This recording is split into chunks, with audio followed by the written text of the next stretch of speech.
মৰাণৰ তিলৈ টাইপাৰ কেন্দ্ৰীয় চুকাফা দিৱসৰ পূৰ্ণ প্ৰস্তুতি অহা 30 নৱেম্বৰ 1 আৰু 2 ডিচেম্বৰ 3 দিনীয়াকৈ অনুষ্ঠিত হ'ব চুকাফা দিৱস। টাই আহোম যুৱ পৰিষদ টাইপাৰ উদ্যোগত মৰাণৰ তিলৈ গ্ৰাম্য বজাৰ খেলপথাৰত অহা 30 নৱেম্বৰ 1 আৰু 2 ডিচেম্বৰত 3 দিনীয়াকৈ অনুষ্ঠিত হ'ব 10ম বাৰ্ষিক কেন্দ্ৰীয় চুকাফা দিৱস। এই উপলক্ষে পূৰ্ণ প্ৰস্তুতি চলাইছে উদ্যোক্তা সমিতিয়ে। সদৌ অসম ভিত্তিত মুকলি কুইজ প্ৰতিযোগিতা, সদৌ অসম ভিত্তিত টাই আহোম জনগোষ্ঠীৰ সাজপাৰ প্ৰতিযোগিতা, সদৌ অসম ভিত্তিত দেহশ্ৰী প্ৰতিযোগিতা ইত্যাদি বিভিন্ন ধৰণৰ প্ৰতিযোগিতা অনুষ্ঠিত হ'ব।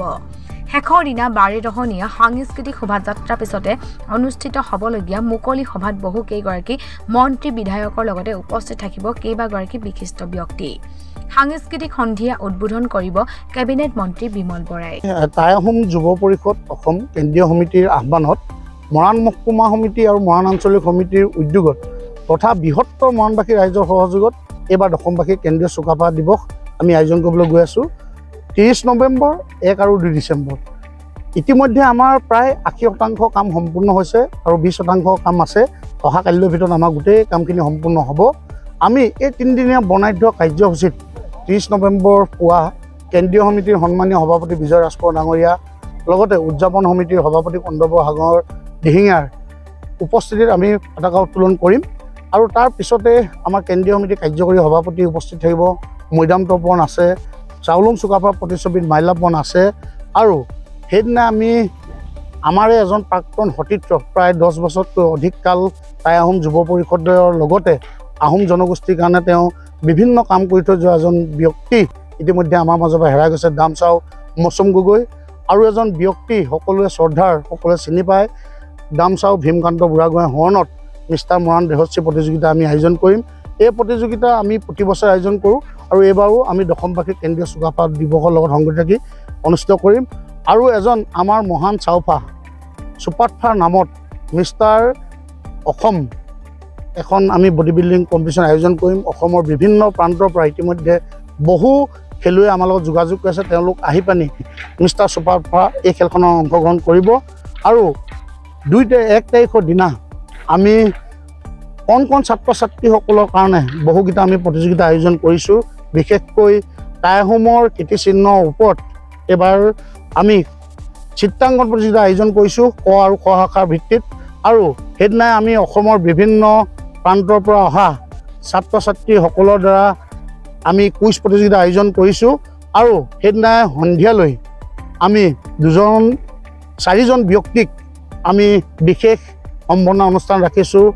এতিয়া আপোনালোকৰ মাধ্যমৰ যোগেদি আমি নামকেইটা অৱগত নকৰোঁ, তথাপিও এজন অসমৰ পশুপ্ৰেমী বুলি ক'ব লাগিব আৰু এজন ভাল খেতিয়ক, যিজন খেতিয়কে নৱপ্ৰজন্মক কেনেকৈ খেতি কৰিব লাগে এই আদৰ্শ দেখুৱাই থৈ গৈছে। ঠিক 2জন সাংবাদিক, যি 2জন সাংবাদিকে নিৰ্ভীকভাৱে কাৰোলৈ ভয় নকৰি সত্য বাতৰি প্ৰচাৰ কৰিছে, তেওঁলোকক 2জনক আমি সম্বৰ্ধনা অনুষ্ঠান ৰাখিছোঁ। আৰু সন্ধিয়ালৈ অসমৰ জনপ্ৰিয় কণ্ঠশিল্পী ভানুপ্ৰিয়া আৰু লক্ষদ্বীপৰ দ্বাৰা গীতৰ শৰাই আমি অনুষ্ঠিত কৰিছোঁ। 2 তাৰিখৰ দিনা অসমৰ বিভিন্ন জাতীয় জনগোষ্ঠীয় লোকসকল আহি মৰাণৰ পৰা এই তিলৈ গ্ৰাম্য বজাৰলৈ এটা 12ৰহনীয়া সাংস্কৃতিক শোভাযাত্ৰা আমি উলিয়াইছোঁ।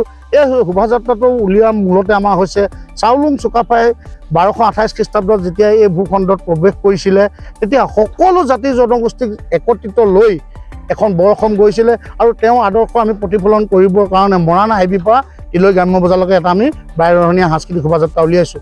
আৰু সেইদিনা সন্ধিয়ালৈ অসমৰ বিভিন্ন জাতীয় জনগোষ্ঠীয় সংগঠনৰ নেতৃত্ব লগতে এজন জ্যেষ্ঠ সাংবাদিক নিতুমণি শইকীয়াক আমি নিমন্ত্ৰণ জনাইছোঁ।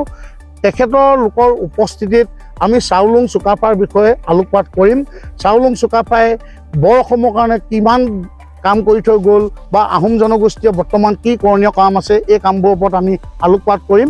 আৰু সেইদিনা সন্ধিয়ালৈ অসমৰ জনপ্ৰিয় কণ্ঠশিল্পী নীল আকাশ আৰু বিকশিতা গগৈৰ দ্বাৰা গীতৰ শৰাই আমি অনুষ্ঠিত কৰিছোঁ।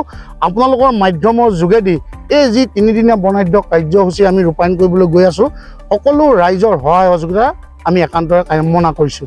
ধন্যবাদ। মৰাণ মহকুমা সমিতি আৰু মৰাণ আঞ্চলিক সমিতি তথা সমূহ মৰাণবাসীৰ সহযোগত আমি 10ম বাৰ্ষিক কেন্দ্ৰীয় চুকাফা দিৱস আয়োজন কৰিব লৈছোঁ তিলৈ গ্ৰাম্য বজাৰত। এইলৈকে আমাৰ 3 দিনীয়া কাৰ্যসূচীৰ লগতে সংগতি ৰাখি আমি সংগতি ৰাখি আমি এক বৃহৎ বাণিজ্য মেলা আমি কি কয় আয়োজন কৰিছোঁ। এই হেৰিয়ৰ আমাৰ বিপণীসমূহ থাকিব, আমাৰ বিভিন্ন ধৰণৰ জনজাতীয় খাদ্য মেলা, আমাৰ সাজ পোছাক থাকিব, বিভিন্ন ধৰণৰ সামগ্ৰী থাকিব। তো ইয়াৰ আপোনালোকৰ মাধ্যমৰ যোগেদি আপোনালোকৰ সকলো জ্ঞাতিবৰ্গৰ লগতে অসমবাসীক আমাৰ দশমবাৰ্ষিক চুকাফা দিৱসলৈ নিমন্ত্ৰণ জনালোঁ।